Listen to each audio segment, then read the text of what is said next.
Bonjour à tous. Depuis 2 ans maintenant, je travaille avec des industriels pour accompagner leurs salariés dans l'acceptation de l'arrivée d'outils utilisant l'intelligence artificielle.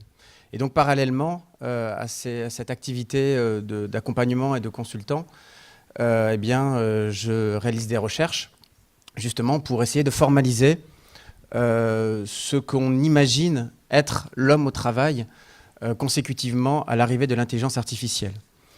Donc, ce que je vous propose, c'est de reprendre le modèle, la taxinomie que j'ai trouvée, enfin en tout cas que j'ai mis en avant, sur le travail en général, que j'ai construit en analysant la littérature grise et académique et prospective. Voilà, donc tous ces travaux qui nous disent ce que sera le futur du travail. Donc on est sur non pas ce qui est l'état actuel, mais sur les effets pressentis dans le cas où les innovations actuelles, qui ne sont pas encore matures, délivreraient effectivement toutes les promesses qu'on attend d'elles. Et puis, on verra comment celles-ci peuvent se rapporter aux soignants, chez qui, évidemment, ça fait beaucoup réfléchir, et puis ça émeut beaucoup de monde. Je mets en exergue dans une citation, dans un extrait du rapport du Conseil national de l'Ordre des médecins, des interrogations, de la perplexité, des craintes et des évolutions qui paraissent leur échapper. Donc il y a un vrai enjeu à essayer de formaliser ces impacts. Donc c'est ce que j'ai essayé de faire pour ce matin, en analysant la littérature professionnelle, en essayant de voir comment les différents conseils, les différents groupes de travail imaginent l'impact que ça peut avoir sur leur métier, et puis une analyse de la littérature un peu plus généraliste. Donc première piste de scénario, premier scénario que je vais vous présenter, c'est dans la configuration où on imagine que les intelligences artificielles vont faire mieux que les soignants. Donc là, on va être sur le scénario du soignant remplacé. Alors voyons d'abord ce que ça donne de manière générale sur le travail, l'homme remplacé. Les premières approches, dites technocentrées, c'est-à-dire qui partaient des technologies pour essayer ensuite d'extrapoler à partir de la connaissance de la technologie l'impact que ça pourrait avoir sur l'emploi, ont imaginé, ont fait ressortir l'idée qu'il y aurait des suppressions massives d'emplois à moyen et long terme. Donc cet article, vous le connaissez très probablement, c'est celui qui est sorti en 2013, qui dit que selon l'analyse qui a été faite, 47% des emplois américains connaissent une haute probabilité d'automatisation à moyen et long terme, moyen terme étant 10 ans et long terme étant 20 ans. La même méthode déployée pour la France par le cabinet Roland Berger atteignait le chiffre de 42%. Donc évidemment, grande émotion. Ah, hop là. Voilà, grande émotion parmi les politiques notamment, et puis les entreprises qui se sont dit attention, il y a un énorme enjeu. D'autres approches dites centrées sur la tâche, c'est-à-dire là on ne va pas chercher le métier mais les différentes tâches pour voir dans quelle mesure elles peuvent être challengées par des IA, vont plutôt anticiper des suppressions faibles mais des mutations fortes. Voilà, donc là on a l'étude de l'OCDE par exemple, qui dit on est à peu près pour la France sur 10% de probabilité haute d'automatisation et on est autour de 25% de probabilité haute de transformation. France Stratégie va un petit peu plus loin puisque eux, ils vont anticiper 10% de suppression et 50% de mutation, ce qui reviendrait à ce qu'une personne sur deux de cet amphi aurait une probabilité haute de transformation de son métier. Donc là, qu'est-ce que ça donne du côté du soignant, l'image du soignant remplacé. Évidemment, ce que l'on dit le plus souvent, c'est que l'IA va plus vite sur de plus gros volumes de données. Donc cette IA qui va plus vite, cette IA nous dépasse. Watson serait capable de parcourir un dossier de 300 pages en une demi-seconde. Donc évidemment, pour tous ceux qui ont fait un peu d'état de l'art, c'est un petit peu énervant. On focalise énormément sur les radiologues. En disant, voilà, les radiologues, est-ce qu'il faut continuer à former des radiologues? Geoffrey Hinton, qui est un des fondateurs du Deep Learning, dit les radiologues, c'est un petit peu comme le coyote. Il est en train de courir dans le vide et il ne sait pas qu'il n'y a pas de terre sous ses pieds. Il va bientôt s'effondrer sous l'effet de Bibi Watson. On retrouve un certain nombre de titres. avec dans la littérature plutôt généraliste, avec cette idée systématiquement, un effet d'annonce très fort. Ça y est, Google fait mieux que les médecins. La Silicon Valley s'installe en salle de radiologie. Ce n'est pas la peine de former des milliers de radiologues qui sortiront dans 10 ans. Donc il y a cette littérature très anxiogène. On peut aussi dire que cette approche de l'IA, cette manière de vendre l'IA, eh bien, risque plutôt de nuire à l'intelligence artificielle que de la promouvoir, puisque le marketing de l'IA est pour l'instant plus efficace que l'IA elle-même. En matière de radiologie, on peut trouver une autre littérature, vous voyez, hein, ce produit est une, je ne vais pas plus loin, Watson en est encore au stade de l'enfance, Watson n'est pas capable de distinguer un article de qualité dans la littérature d'un article de faible qualité. Des médecins à qui on avait promis la Lune ont arrêté. Des hôpitaux qui avaient investi dans Watson ont arrêté. Donc un certain décalage entre les promesses et la réalité. Et puis il y a cette idée que le soignant est irremplaçable. Voilà, on peut retrouver ça dans le Conseil national de l'Ordre des médecins, dans son rapport. Il est évident qu'aucun robot ne pourra réagir aux phrases que nous entendons sans cesse de la bouche de nos patients. J'hésite, j'ai peur, aidez-moi. Donc là-dessus, l'homme serait irremplaçable. Et ça fait référence au premier programme qui avait réussi de manière assez satisfaisante le fameux test de Turing, le programme ELISA, qui avait été développé par Joseph Weizenbaum, qui ne répondait pas en fait vraiment aux questions, mais qui invitait la personne qui essayait de découvrir s'il avait affaire à un humain ou à un ordinateur, au lieu de répondre aux questions, il retournait les questions un peu comme un psy. Hein, et vous, qu'en pensez-vous? Oui, très bien, continuez. Et les individus qui faisaient le test de Turing adoraient ça. Voilà, ils avaient vraiment l'impression que là, ils avaient affaire à un être humain, alors même qu'ils ne répondaient pas vraiment aux questions. Et qu'est-ce qui s'est passé avec Joseph Weizenbaum? C'est qu'il a lu qu'une société américaine de psychologues envisageait de sous-traiter les cas les plus simples des pathologies psychiatriques via ELISA. Voilà. Et là, il a été épouvanté.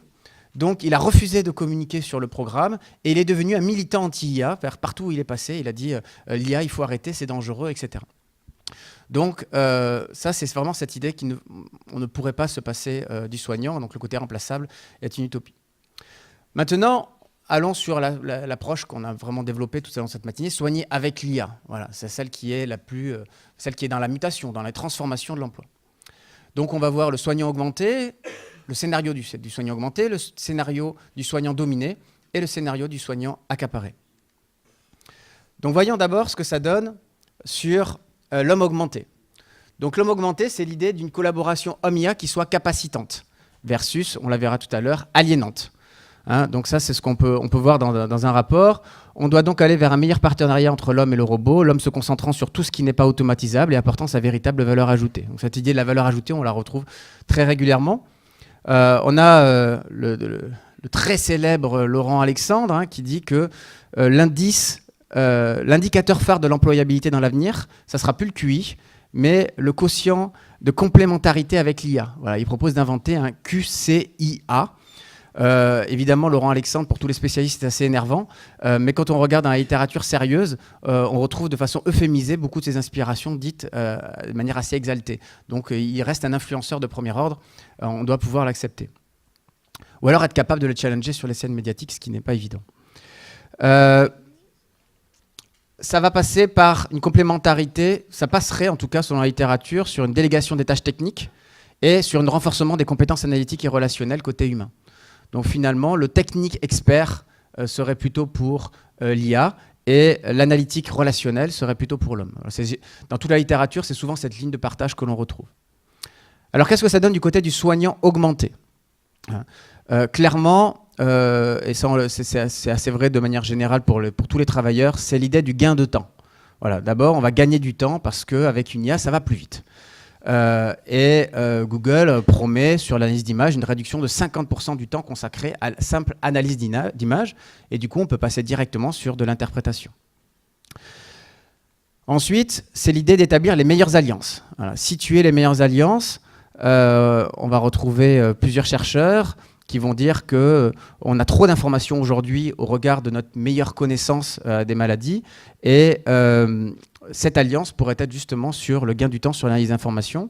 Ça peut être aussi directement au post-opératoire avec des interventions qui sont complexes, qui sont facilitées, avec des gestes techniques plus précis, plus sûrs, moins invasifs, etc. Donc au post-opératoire, on va être assisté de manière efficace. Troisième chose, des patients modélisés.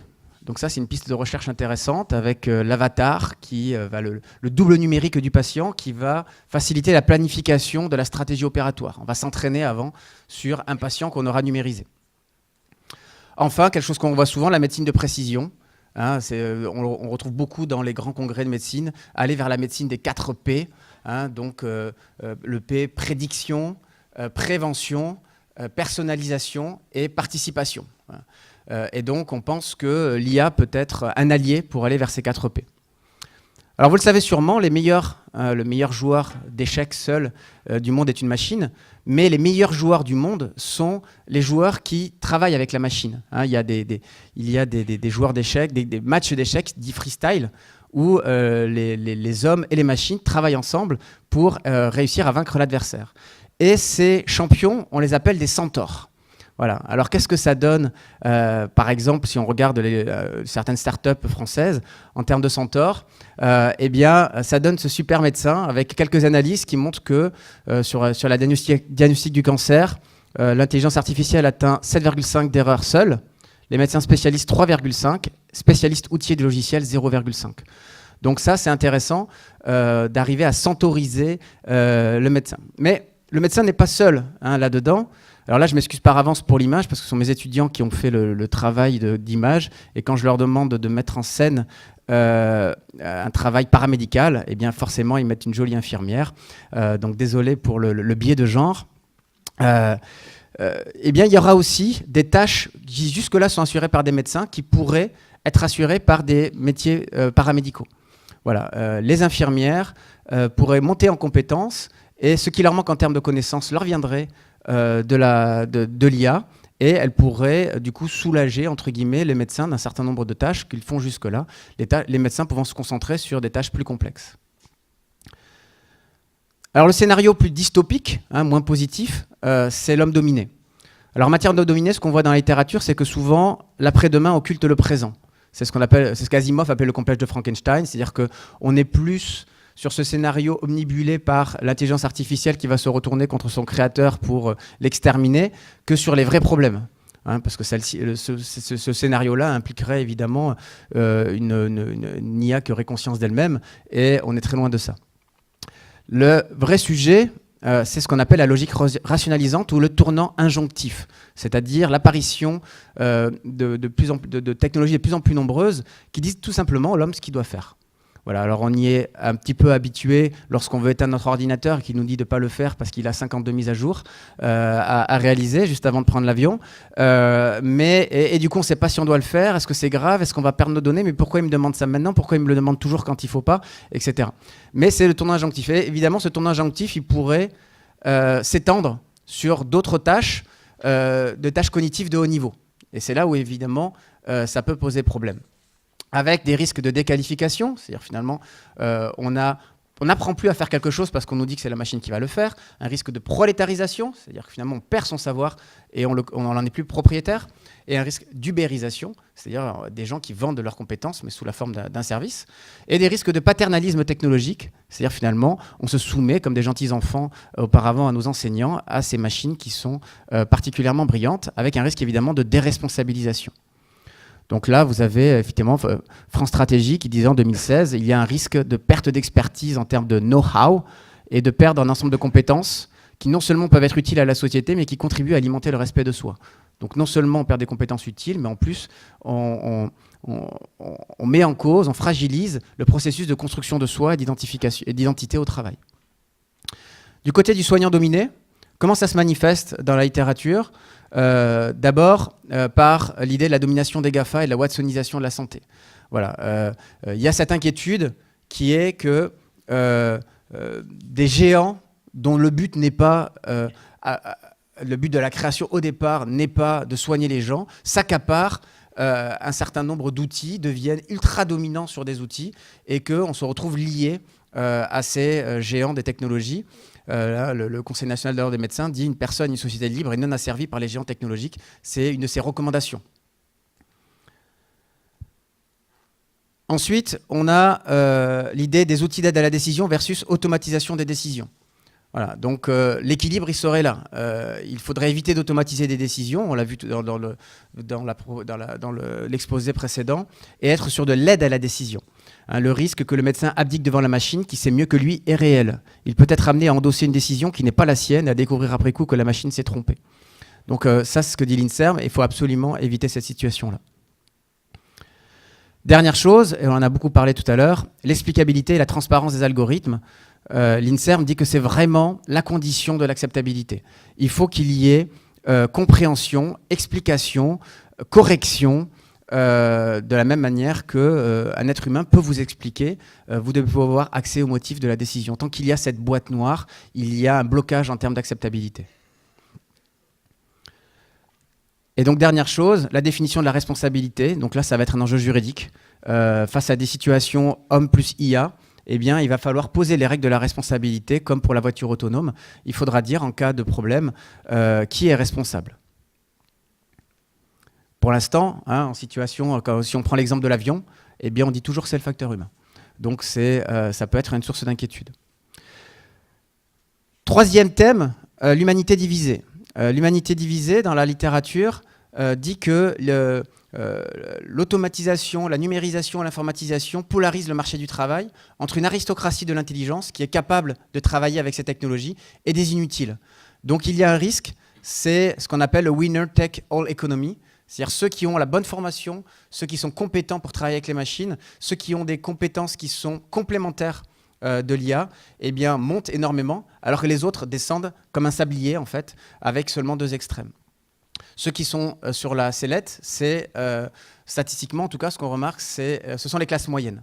Alors, les classes moyennes seraient fragilisées. Il y a des mécanismes correctifs qui sont envisagés.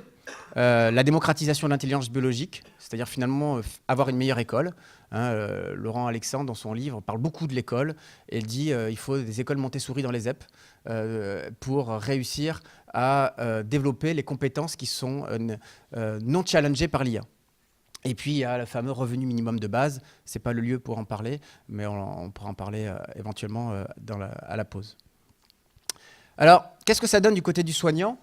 J'ai appelé ça le soignant accaparé. C'est l'idée, vous savez, dans la société, on dit souvent il y a les 1% qui ont 80% des richesses mondiales, et puis il y a les autres qui se partagent le petit bout de gâteau restant.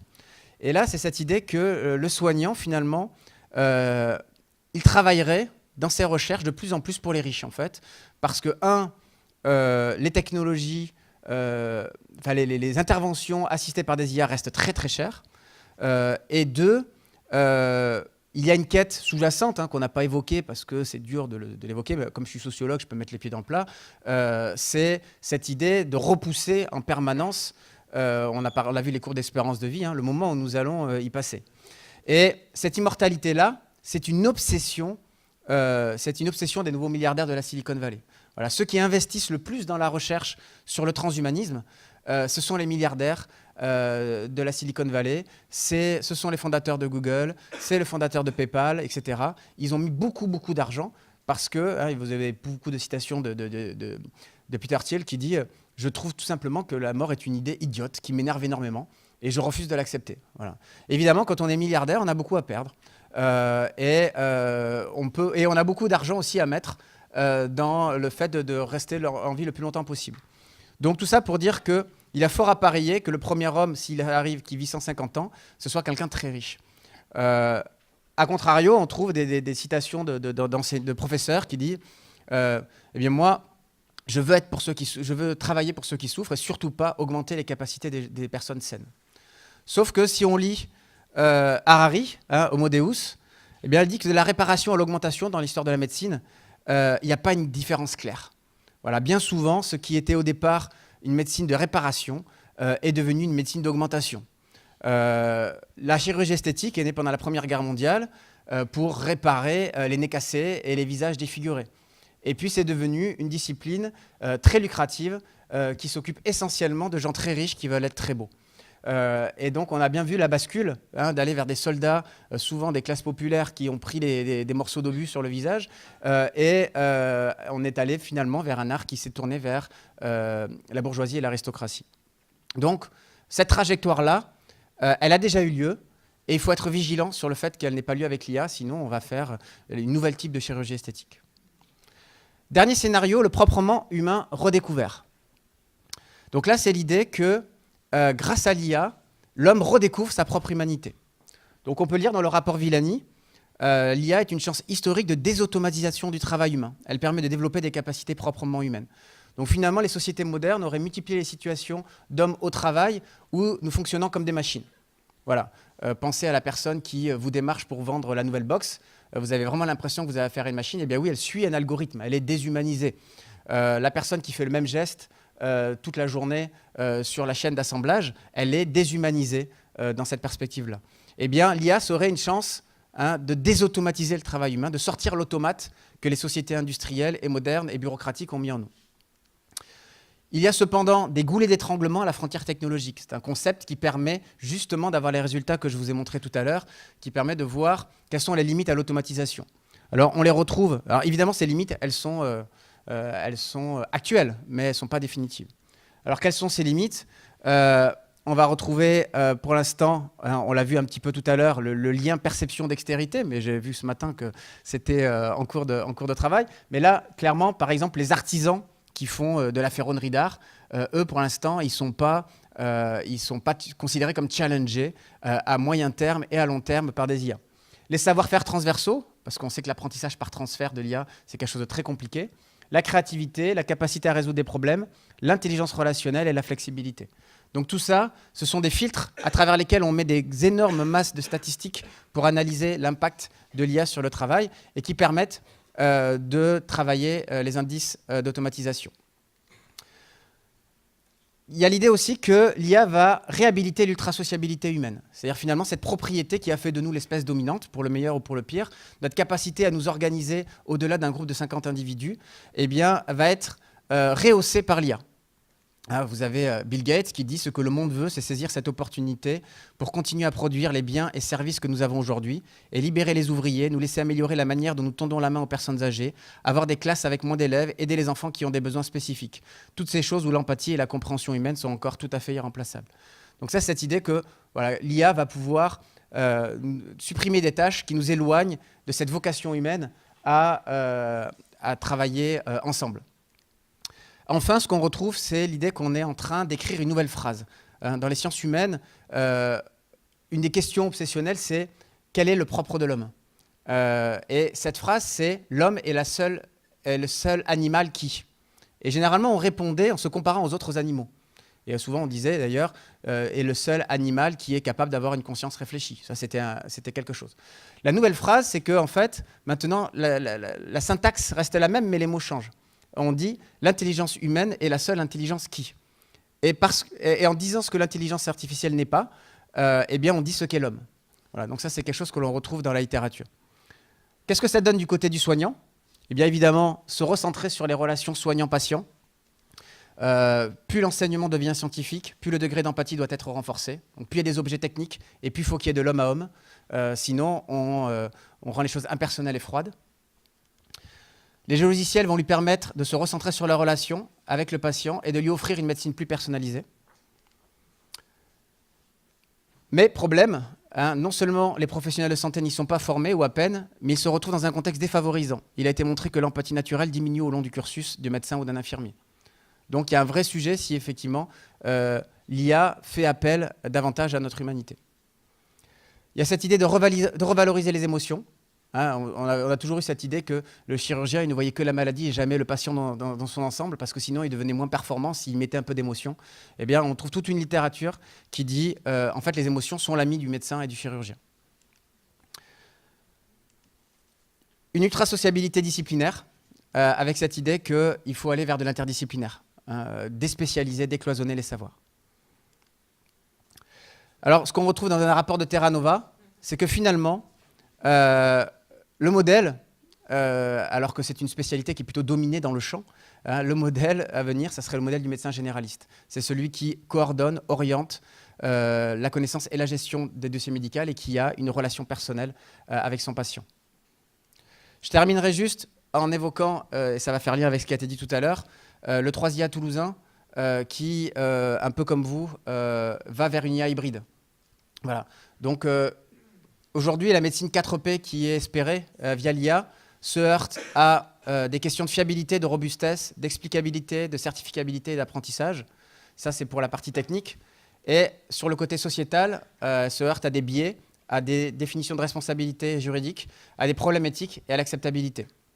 Bon, le 3IA toulousain a justement... la proposition du 3IA toulousain, c'est justement de développer cette IA hybride, c'est-à-dire cette IA rationnelle et IA empirique, hein, cette IA symbolique et cette IA empirique. Et ça correspond à l'attente de l'INSERM, hein, qui dit qu'il faut mettre en place des projets qui combinent ça pour avoir accès au raisonnement de l'intelligence artificielle. Voilà, je vous remercie.